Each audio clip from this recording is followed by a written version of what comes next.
What's going on, boys? Today we're talking a bit about Disco Elysium and a few other things. The word is apparently pronounced Elysium, but I hate that pronunciation, so we're going with Elysium. I had a moment recently in which I realized I have a hard time enjoying anything.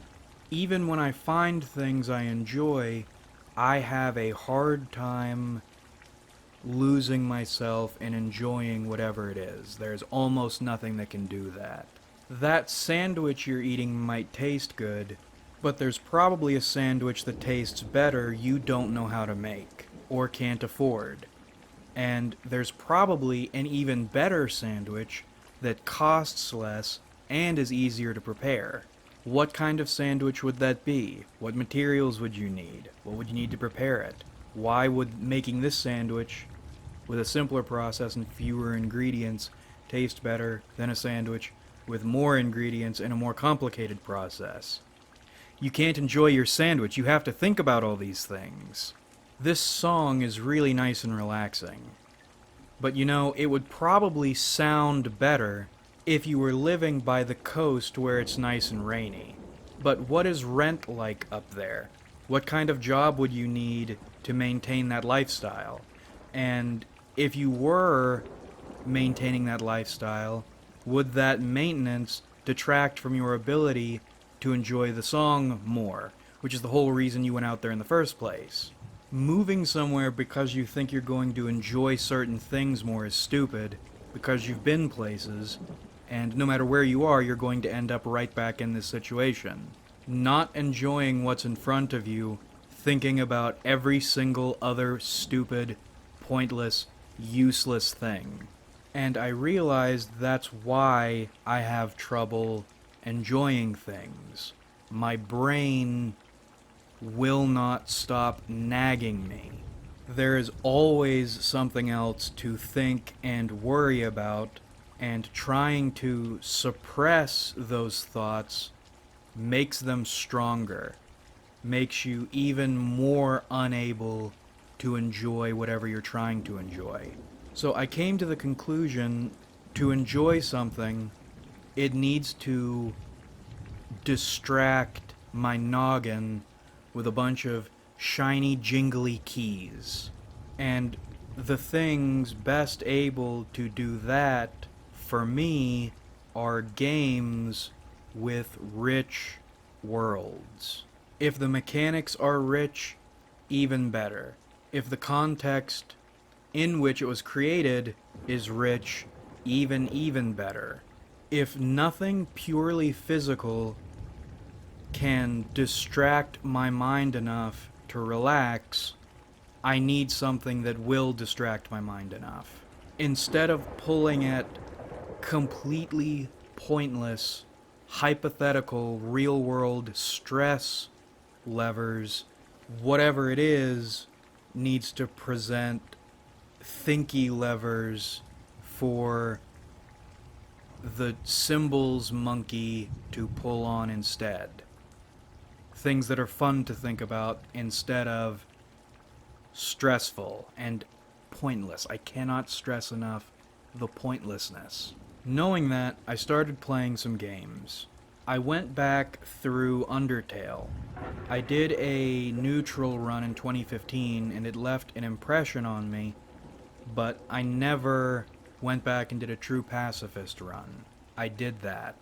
Game was completely different and heartwarming, but the entire time I was thinking, this whole everyone's nice and everyone can be brought to goodness thing works only because this is a video game.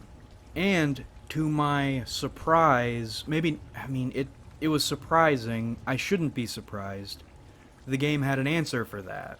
In reality, kindness will rarely beget kindness, but that doesn't mean you should adopt the kill or be killed mindset. As the game says, instead of kill or be killed, don't kill and don't be killed. And that gave me feelings and a whole lot to think about. I tried Aokana, and that gave me a lot to think about in terms of people, life paths, how we process trauma, and move forward. In a few different ways. That's what's neat about Aokana. But then, after I finished those two, I was looking for other games of a similar vein. At the time, I was not ready, and still a bit am not ready, to jump back into Night in the Woods, because that game is a holy text and a half with tons of emotional and thinkiological weight in my life and for this channel, actually. And for those of you who've been around a while and weren't aware, the creator, a brilliant dude, is dead. He painted his wall for stupid, preventable, unfortunate things and people. So I'm still not ready to dive back into that yet. Then I remembered a while ago I bought Disco Elysium on sale. I didn't get into it at the time because the vibes around it at its release were a bit weird, and I had a feeling I would need to dedicate a lot of time to it once I got around to it. But I was interested enough to buy it on sale for a rainy day, and that rainy day came. And boy howdy, did that game deliver. It is exactly what I was looking for. There is a plot, it's a good plot, but the idea of the game seems to be less about what the plot is and more all the different ways you can approach it and, more importantly, think about it. The world is ferociously rich in its history, in its environment, in its characters, its politics, in everything. I'm about to start rambling because I have a lot to say, and some things might be spoilery, so if you are looking for an excellent piece of media that will get your noggin jogging, buy it now, give it a go, then maybe come back. And remember to savor it. You get to play it the first time only once. And that is a phrase not worth using often. One more chance to go, click away, give it a try, before we get into mechanics and whatnot. One more time. Alright, Disco Elysium might be my favorite game this year. Firstly, you don't level stats in the traditional sense the way you would in a normal RPG. In Disco Elysium, you level personality traits.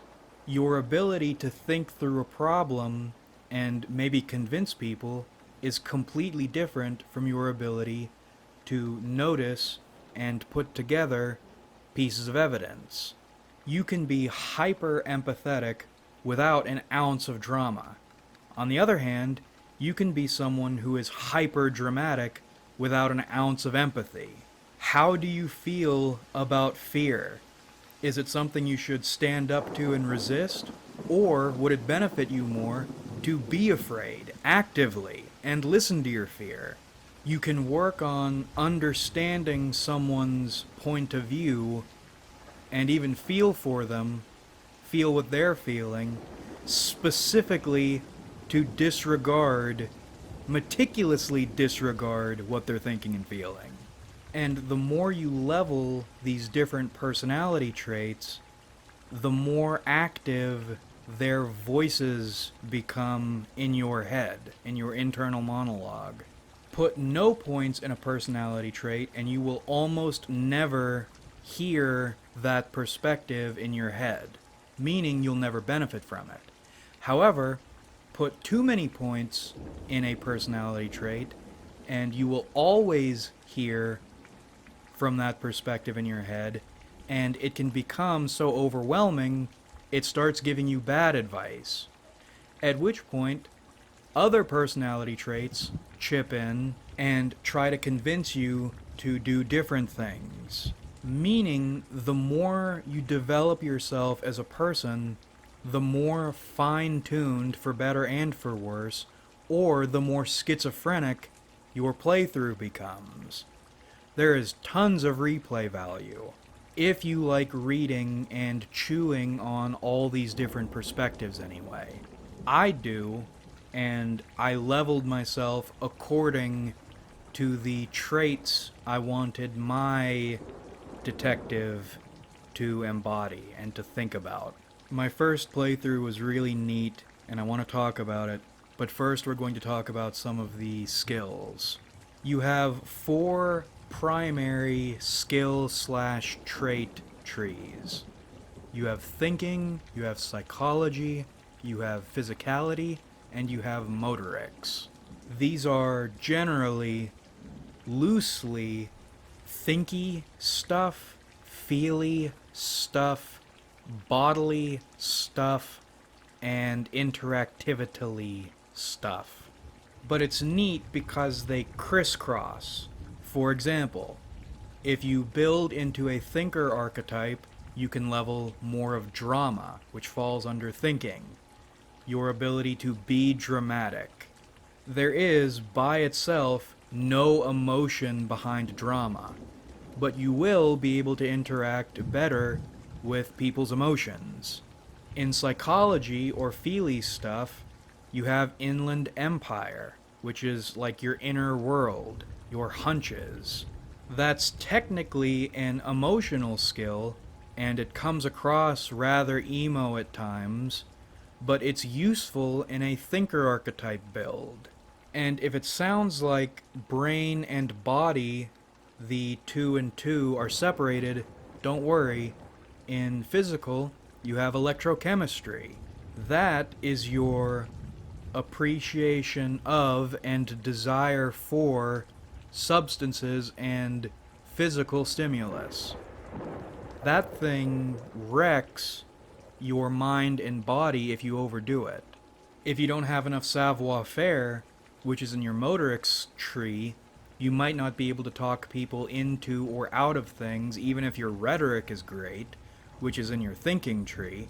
And if you don't have enough reaction speed, raw, physical, sensual connectedness, the ability to catch things, which is also in your motorics tree, you might not be fast enough to pick up on someone's lies. Unless, of course, your logic is so high, you don't need to be fast because you already know something going in. But all these different abilities, personality traits, crisscross.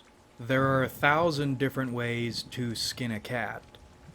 You get to decide which voices you like hearing in your head and what kind of person you want to be.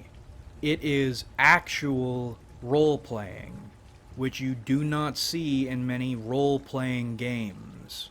Now I'm going to talk about my first build a bit. 1, because it's fun.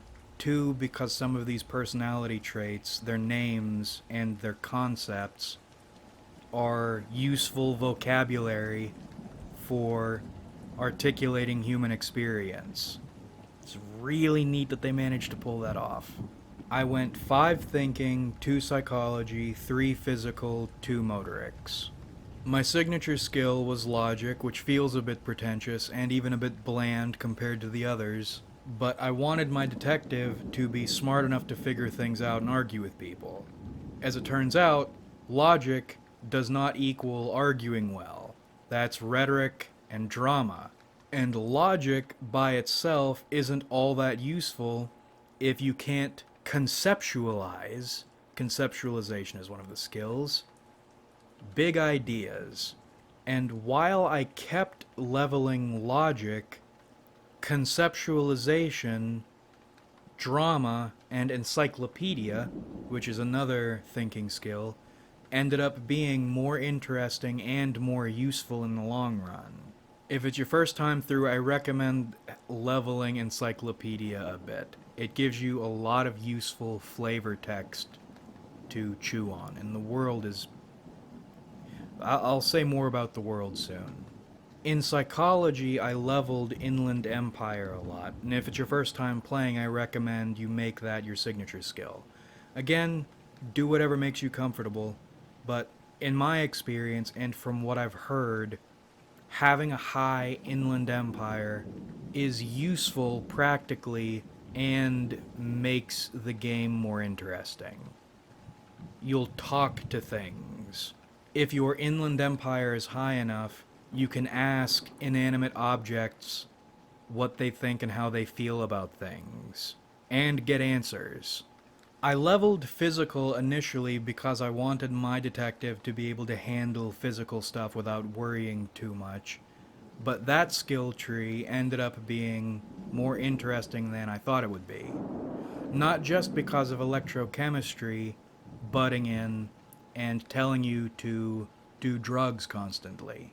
There's a skill called Shivers, and I don't know who was writing for Disco Elysium or if they had multiple writers, but it's a testament to the the goodness of the writing. Shivers sounds nothing like any of the other voices in your head. They all sound different. Shivers sounds particularly alien.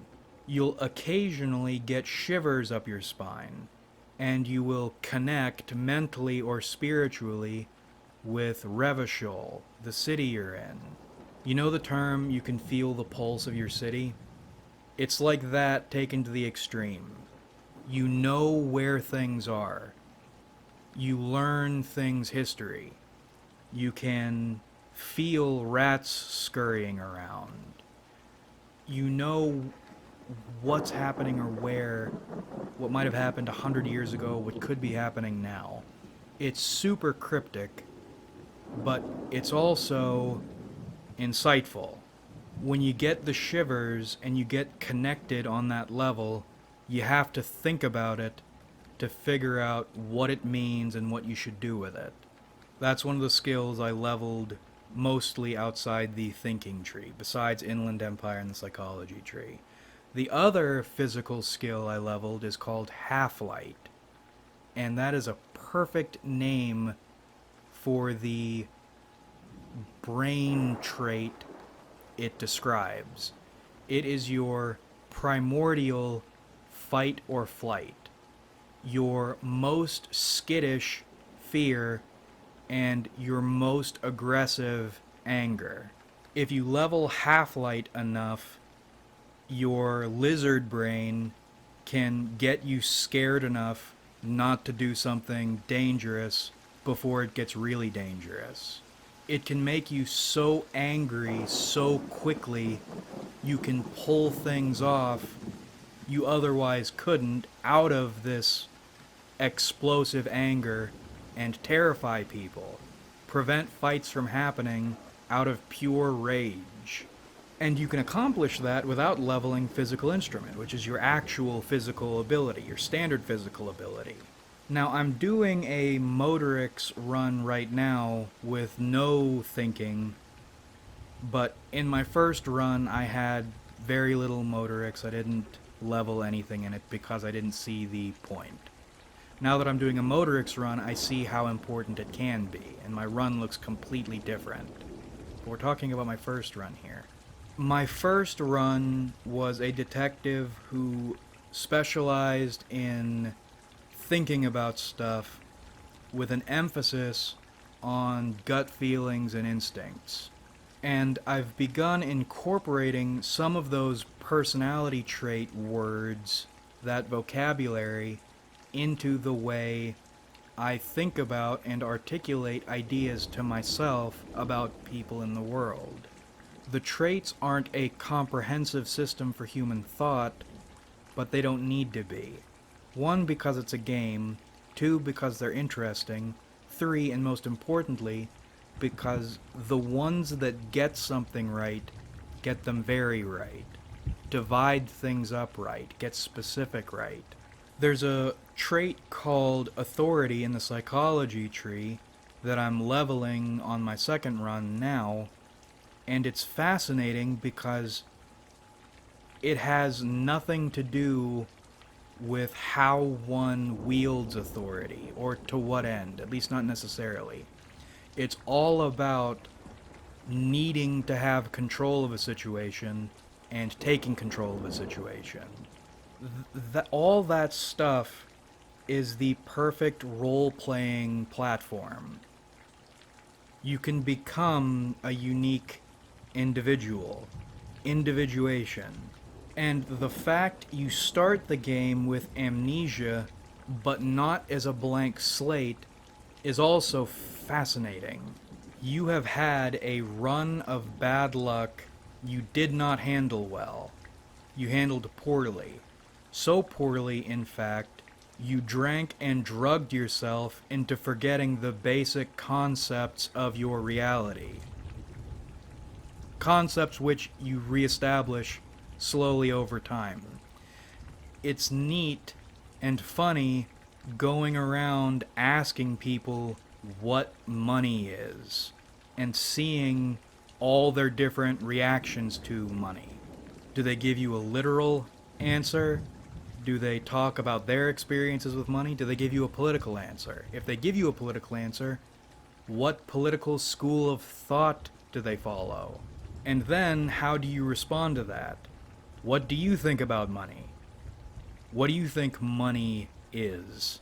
It's one of the few games in which everyone is so well written, you want to hear what this individual thinks a basic concept is, or what they think about it, and then you want to give them your take on whatever it is and see their reaction to that. And Kim, your partner, is the perfect foil to all this, lack of a better word, intuitive bullshittery. He is straightforward, grounded, stern, but also caring, and a human despite coming off like a robot. On my first run, I wanted to play as an anti-authority but by-the-books detective. After spending time with Kim and getting to know him, that changed a little bit. Despite claiming otherwise, Kim has philosophy on authority. In his view, being a detective is about keeping people safe. On no level does that mean submitting to authority or bootlicking. He's a detective because for him it's the best position from which to keep people safe. If there were a better position, he would be in that. And even though I respect and like Kim, he does shady shit also. Nothing is super clear. Not everything works or lines up perfectly. It's all way too much to talk about all at once. For example, that conundrum. I do not like authorities or cops. With that much power, too many things can go wrong, and I have personal experience with that. So I don't, in theory, like the system I'm part of. However, without the authority that position provides, I can't try to keep people safe. But then again, is it my right to keep people safe? I have no idea. If someone's getting hurt in front of me, I want to do something. Having a badge makes that easier, but is that worth the corruption and the lives that system, the countless lives that system could ruin in other situations? I like Kim. Kim seems like a good cop, like a good person. But even someone as careful and as responsible, as morally upright even, as Kim, abuses his authority and acts irresponsibly sometimes. And he gets away with it, potentially hurts people, solely because he has that authority. And while Disco Elysium isn't only about authority and cops and whatnot, it explores tons of other ideas. These ideas do get explored from all sorts of different angles the entire time. My response was to turn inward and try not to use authority unless absolutely necessary. And this is happening, my choice is happening in a game in which you can walk around calling yourself a superstar cop and yelling, "I am the law" in people's faces and punching teenagers. It's a game about being overloaded with ideas to the point any action you take is the wrong one, probably. Even though it might be the right one, it's also definitely the wrong one, no matter what you do. You remember how I said you wake up with amnesia and you've forgotten the basic concepts of reality? That sounds kind of conventional at first. It's a fun twist on it, forgetting the basic ideas about reality, but all sorts of media use amnesia as a trope. Well, Disco Elysium twists it a bit further. You're walking around getting your bearings, thinking, alright, this is a basic alternate Earth thing. And then you find out, in passing, you don't live on a sphere, you live on a disk. In fact, it's so confusing people don't even know if you live on a disk. But you absolutely don't live on a sphere. Are the continents connected by water? No. They're connected by nothing. In fact, they are disconnected by pale. Pale is this substanceless, odorless void that is unmeasurable, by itself unmeasurable, and in which reality breaks down, in stages even. It is a flat void in which concepts start working. Numbers stop mattering. Pale dissolves the laws of physics.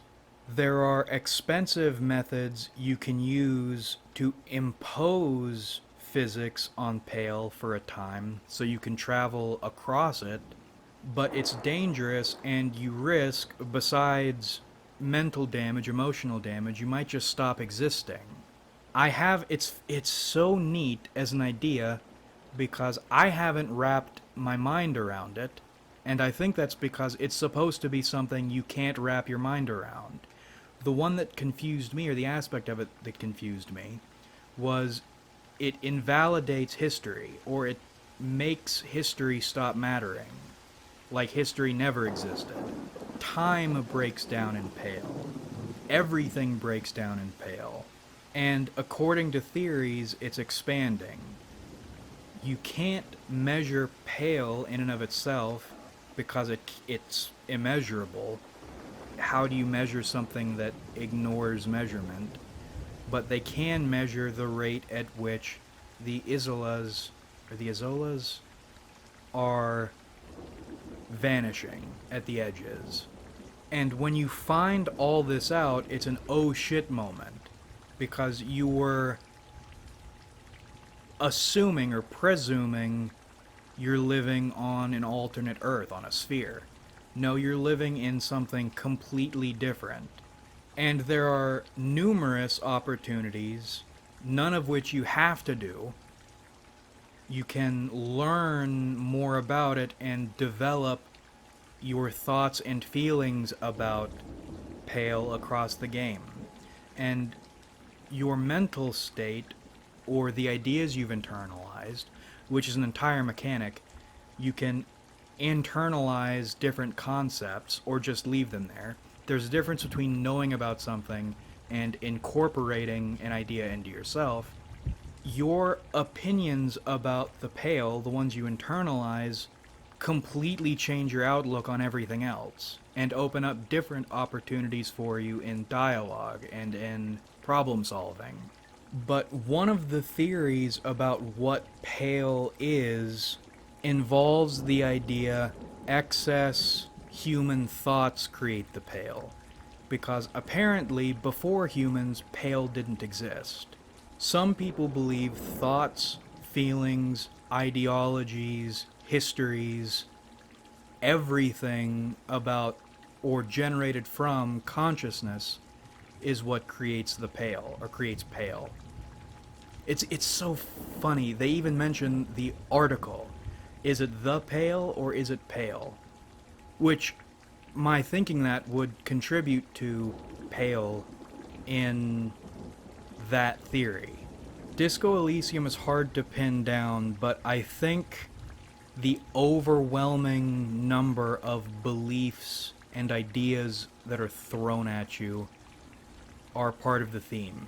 Feeling overwhelmed by the weight of consciousness.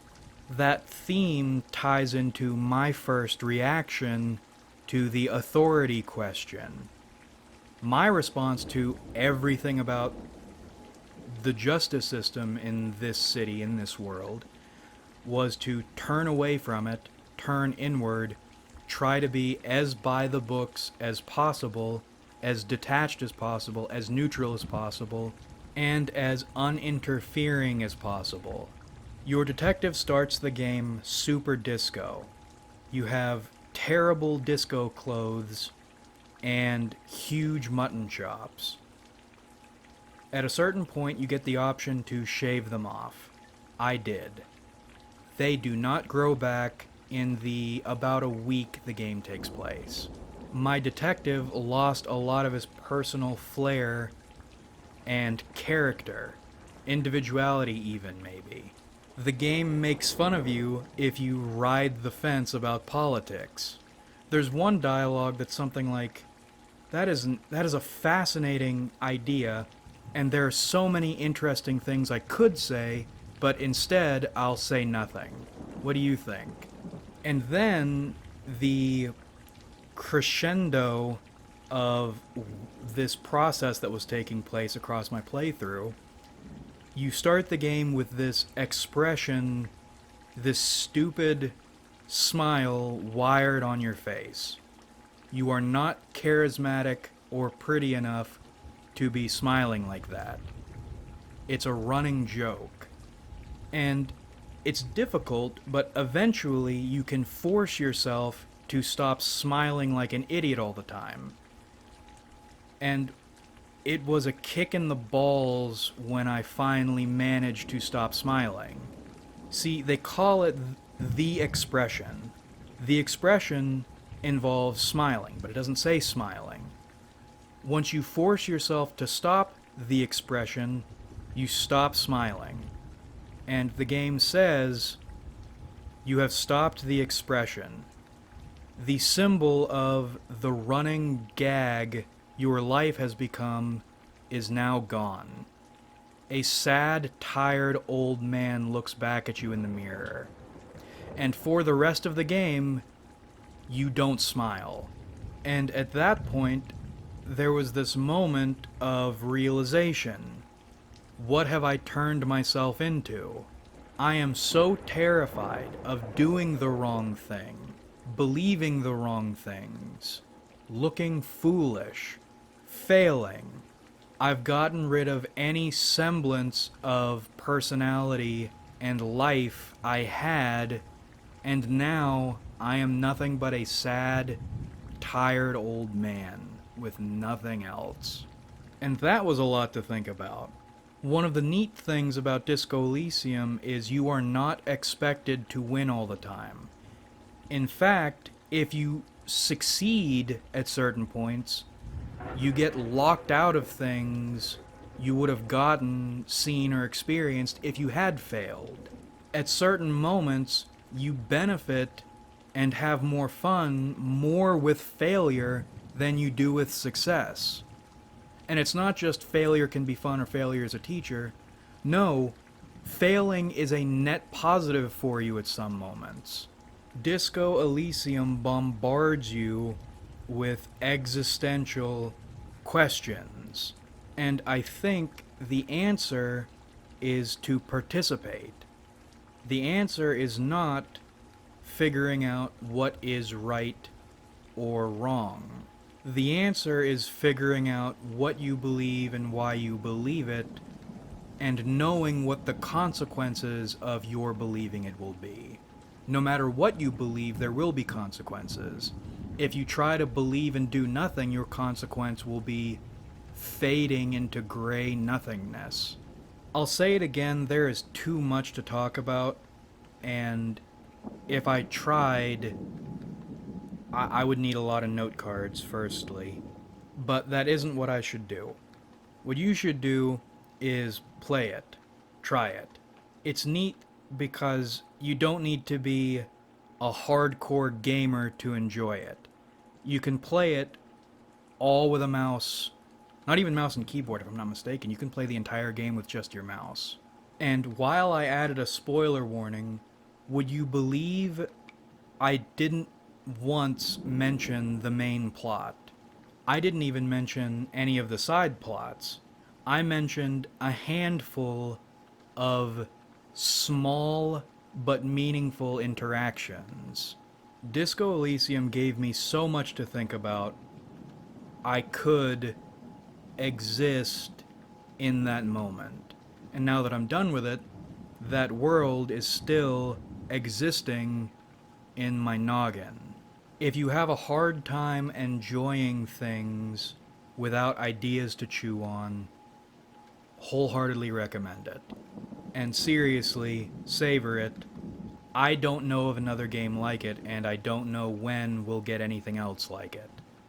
If you are an NP type, I guarantee you, you're going to feel like that picture of Leonardo DiCaprio pointing at the screen. Yeah, that. That's what I'm thinking about.